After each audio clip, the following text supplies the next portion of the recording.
And in terms of customers, I think for most businesses, the struggle is retention. How do we keep customers?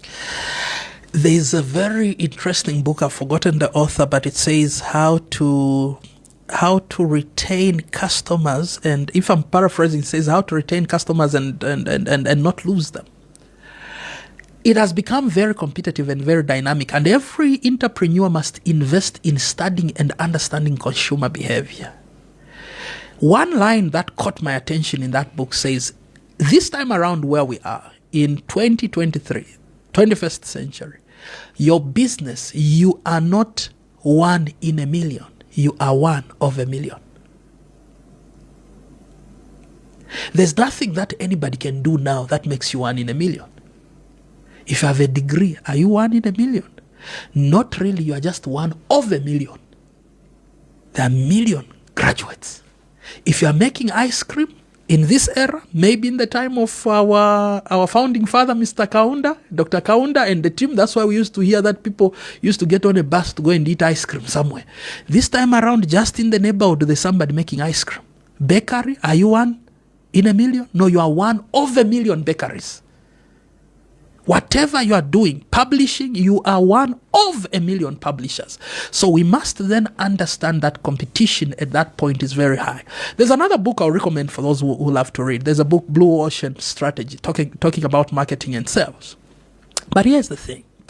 To retain customers now, firstly, you must understand that your customer is the boss.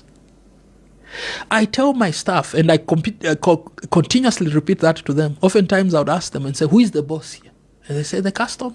And I tell them, if I call you and the customer is calling you, you go to where the customer is calling you. Because the customer is the one who employs us, all of us here, and who can fire everyone, including me, your CEO, by just deciding to take his money somewhere else. So what are some of the things that we can do to be able to retain customers? Number 1, it is communication. Customers are frustrated by businesses that don't communicate. It is called managing the expectations of your customer. If you told them their dress that you are knitting or sewing will be ready on Tuesday, and it is not ready on Tuesday, it should not be the customer communicating with you to say my dress. Then you say, sorry, actually, the power went. They don't want explanations. At that point, what you have created is disappointment because an expectation has not been met. But if proactively, when you saw you are not meeting the deadline, you called the customer and said, your dress will not be ready because we are faced with this challenge, what you have communicated is that you care and you value the customer. And you have managed the expectation. So communication is very, very critical. Number 2, how do you retain customers? You must take feedback. Every business must have a system of collecting feedback. Now, my team will tell you that for example, for our office that is nearby here, every Friday I collect the company lines and I go and I read through all the communications that have happened on WhatsApp. I read through all the emails that have come through, which were coming to the sales and marketing team. I check in there. When we meet on Monday with the manager, I'm asking him, there's this customer who sent a message and it was not replied to. There's this guy who called and he was not replied to.